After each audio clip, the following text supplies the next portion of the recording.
training on your own, before you do the drop step, stand 90-degree angle to your dummy, and just practice initially a slap, not a strike. From this position, slap. The reason why we do this is because it's a lot easier for the student to slap than to strike with the axe hand. Most people, they want to wind up in it. So just start with the slap. And, very important, watch what this leg does. See how this leg turns? I'm not taking a step. I'm just using my hip. Just right. From there, progress to using the axe hand with the same hip turn. Okay, same hip turn. After you've done that, now we're going to do the whip. We're going to strike and whip. So here we're going to and whip, and whip, and whip. It hits and it whips. Then we'll come back for the cutting strike. When you practice the cutting strike, take an extra second, really use the body. Fast, very fast on the lead, fast. Speed, right in. The second one is more of a circular whipping action. When you do the long axe hand from here, back to the shoulder, now use the body and whip. Whip in. Whip in for the second one. Okay, that's how you practice in a punching. Quick word on the punching dummies that we use. If you see that we built it out so that it resembles the profile of the body. It's very important for two reasons.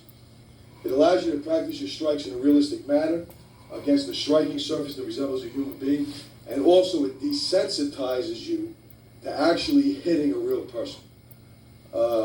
In most situations, in the law enforcement and military professions, if you study violence, why cops get killed in street altercations, even why military people die, it's because they don't adhere to that concept of attack and continue the attack until the threat is eliminated. Many times a police officer will return fire in a combat situation. He'll shoot once or twice and he'll stop to assess the damage that was done. It's at that momentary time lag that he receives return fire and is killed. Same thing in the military. In the military, let's say at a squad level or platoon level, in an ambush situation, what you have to do to survive is to go absolutely against what most people consider a natural instinct. Under threat of attack, they want to retreat. To break an ambush, you must attack. You must attack. You must attack ruthlessly and ferociously to overcome what the attackers have planned for you. This is very, very important. It's something that must be trained. Unfortunately, most other systems don't train these type of techniques, the concepts, the tactics, and the strategies. Okay? All right. Now, put a headlock on me. Okay? All right. Did you see that technique? That's how everybody practices in a dojo. No one is ever going to grab you like that in the street. Everybody in the dojo, they go nice. Okay, they get it. All right, we'll practice our defense now. Who is going to attack you like that in the street? Attack me like they really would in the street. That's the way somebody's going to attack you. That attack would knock most people out. That attack is going to knock most people out. That's how someone will attack you in the street. Okay? So that nullifies 99% of everything that people do. That attack alone. That type of bull, smashing, neck-breaking, real street fighting attack makes 99% of what everybody does ineffective. Okay? Ineffective. You have to practice in a realistic manner, or at least understand that's how an attack is going to occur. You don't want to do it too often because obviously you're not going to have any students. From the headlock attack, I'm going to just use an axe hand, and I'm going to explain to you how effective this is. Instead of trying to lift the assailant, my students generally, I don't know why this is, are usually larger than the average guy. Makes it harder for me. In one way, it makes it easier because our techniques in Combato work towards, they work against anyone, regardless of size. But size is a factor, strength is a factor, and a lot of techniques where you try to lift the guy off the ground, they're not going to work. Simple axe hand. From the headlock position, striking the inside of the shin, where the shin meets the calf, just with an axe hand. That's all I'm going to use. Watch the effect. This releases. This hurts like a son of a gun. You can even crack the shin. One axe hand, I'm doing the same techniques that I just did before. It's not convoluted, it's not complex. He comes in for the attack. This is just gonna strike right into here. That makes it, now, I'm not gonna end here. Once I get here, then I'll come back, gouge the eyes, and I'm back into the chin jab. Nothing complicated. Strike to the shin. Simple axe hand. Simple axe hand, chin jab combination, just what we did in the beginning of the tape. Okay? Very, very, any martial arts system that teaches a technique where you grapple with the weapon is not effective. It will not work. It will get you killed. It will get you killed. Now Tony's going to offer resistance. I'm going to grab the knife hand. And attempt a grappling takeaway. You watch what he does. And this is going to be without using blows or strikes.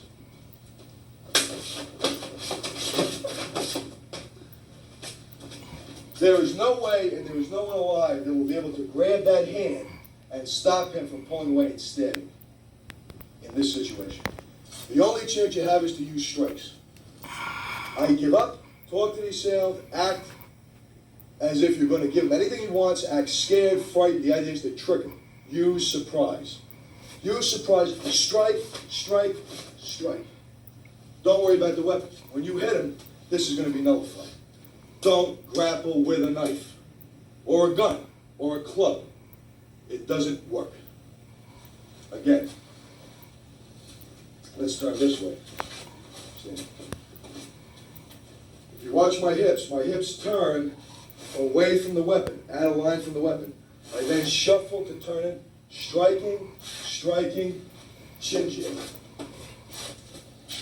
If I go to the other side, so strike, strike, strike, chin jab. The basic techniques. But anyone that says that they'll teach you knife defenses that work without you being injured is lying to you. That's it. That's simple as that. It's a lie.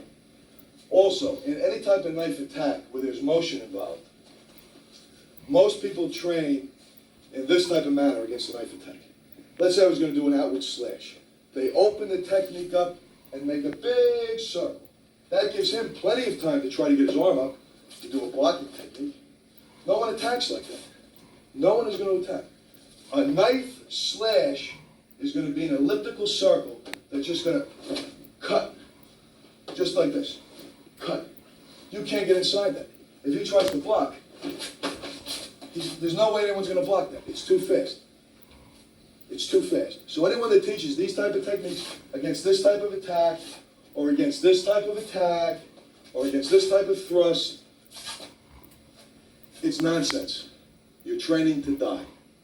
Simple as that. A real knife fighter, when he moves in, that's how he's going to use a knife. The only way you can defend against that is to jump to the side as I'm moving in and smash the knee, regardless of what I do. If I move in on Tony, watch his reaction. He's out of the way and goes for the knee. Doesn't worry about what I'm doing. We don't have a separate defense for this, or for this, or for this.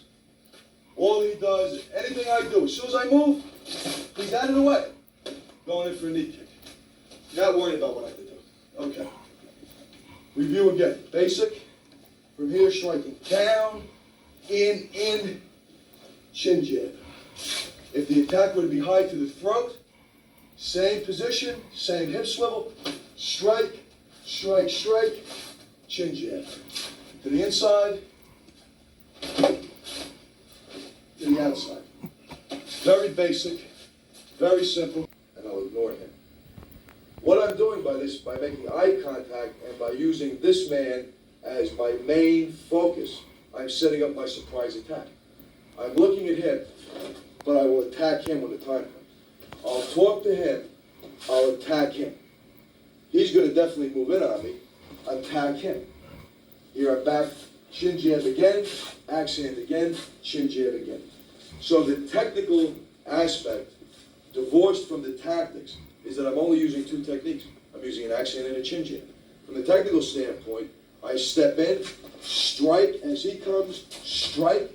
I can chin jab him, strike him again, chin jab him. Very basic, very simple. From a tactical standpoint, you concentrate on one assailant, you talk to him. It's a good idea to keep your hands out in front of you in this type of situation. But I'm looking at him. As soon as I know, even if he makes a move, toward me, I attack him to get out of range. He's got to reposition, now I attack him. Very basic, very simple. This is how we handle this type of assault. I'm going to give you one more technique, and I'm not going to use the accent or chin jab, just to explain to you how basic and simple we try to keep the techniques. In a situation where this attacker were to grab me, he comes in from the side, in a mugging situation, and he's also grabbing me this way, okay? What do you do in this type of position? Most standard martial arts techniques are about what? You can't kick. It's hard to use any blow. You're locked. Very simple. We're going to break this hold and strike this attacker by simply throwing a heel palm strike or a punch, not a chin jab necessarily, over his arm, striking him in the face. As I move this way, I strike him and break his hold. From this position, I return with an axe hand and a chin jab. If this man attacks me, axe hand, chin jab. So again, I'm using the very basic techniques. If they were to attack me in a similar manner again, any type of wrist lock or arm bar, or if I try to throw, there's nothing I can do. What can I do against it? Very simple. I'm nullifying this, strike. I come right over, cutting this, striking him, striking back, chin jabbing, getting away if I can. If he attacks again, striking again, chin jabbing again. Very basic techniques. We don't do anything fancy. All we're concerned, we're not concerned with belt ranks. We're not concerned with titles. We're not concerned with any of that nonsense. All we're concerned with is that we develop techniques, we train hard, and we practice mentally and physically to prepare ourselves to win in a street fight. Tony lifts weights, Jim lifts weights, I lift weights, most of my students lift weights. We have a certain attitude already. 99% of the guys that we would meet in the street, we could beat without using any martial arts techniques whatsoever. We train for the 1% that is absolutely crazy. Weightlifting is very important. General physical fitness, very, very important. The other thing that's very, very important is your mental attitude. It's not the technique, it's the man or the woman. It's your attitude. That's what allows you to attack the assailant, to hit him hard, to hit him viciously, and to win a street fight. It's your attitude, the determination that you won't be beat. All the technique in the world, hey, it's wonderful if you want to do aerobics, go do aerobics. If you want to learn how to fight, you start up here. It's attitude. When you approach an assailant, even in the dojo, training, I can practice a punch or a technique, and I can just do it repetitively and get it nice and formed, or I can practice it. Yeah! I can get angry and train in the dojo so that when I get out in the street, that's how I react. That's what you have to do. That's what you have to do.